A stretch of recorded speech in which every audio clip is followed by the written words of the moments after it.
How y'all doing? You know, cherry Coke goes great in a glass of orange juice with some ice.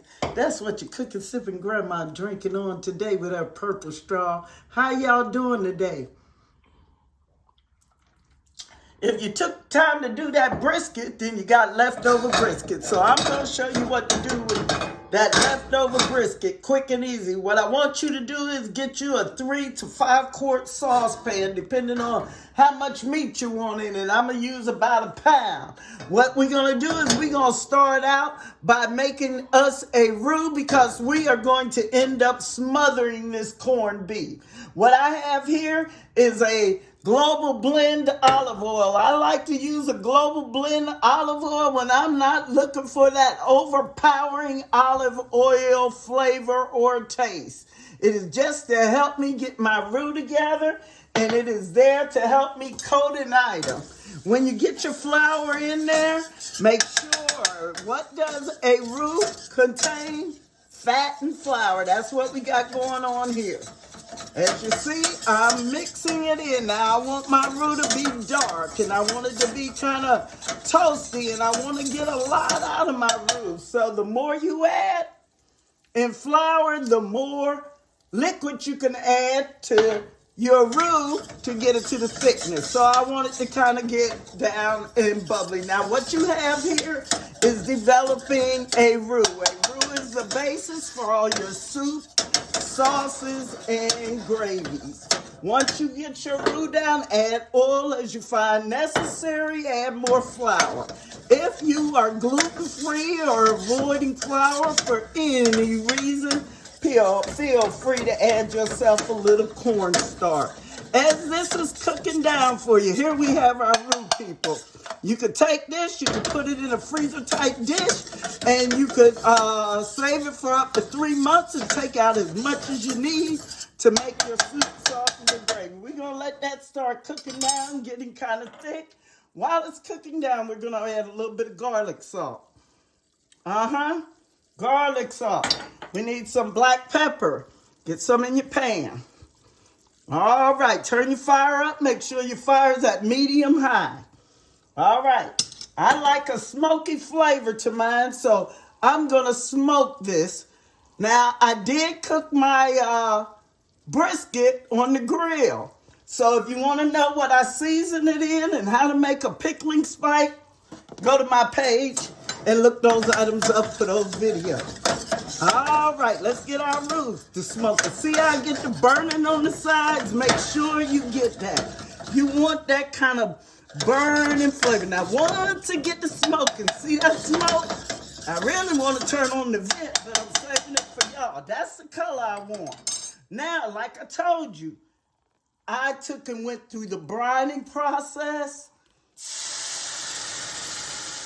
and the braising process to make my brisket. So that was what I brined and braised my brisket in. And as you can see, it has peppercorns and certain things going. You'll find out what I put in my pickling spice. See the color you got?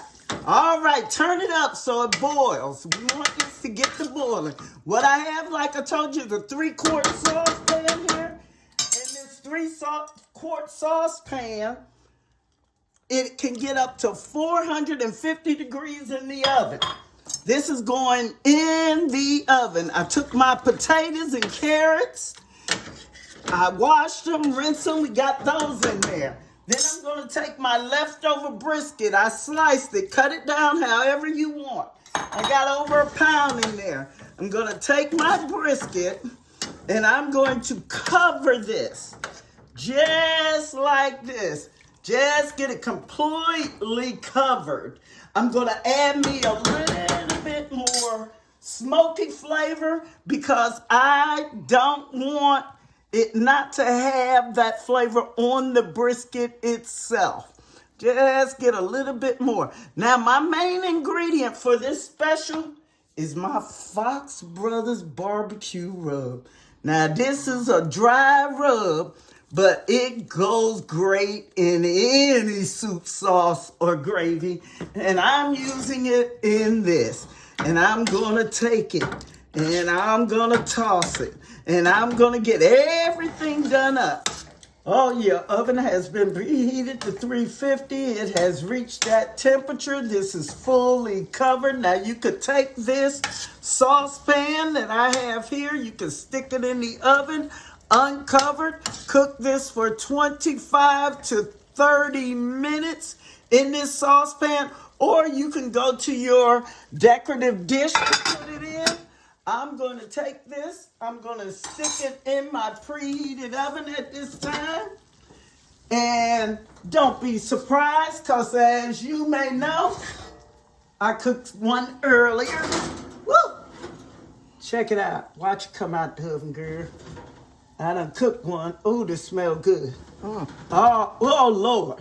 And this, my people, is your cooking, sipping grandma's leftover corned beef dish with vegetables in the also awesome Fox Brothers rub.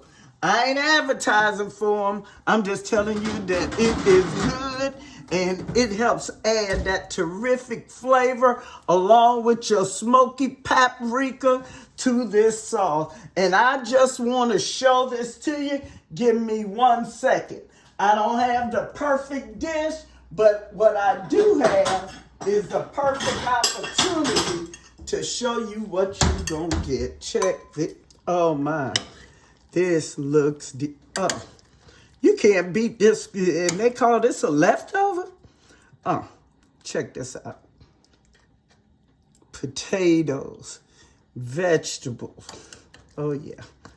Carrots, chunky meat. You can stew it down, cut it up, thick, thin. Delicious.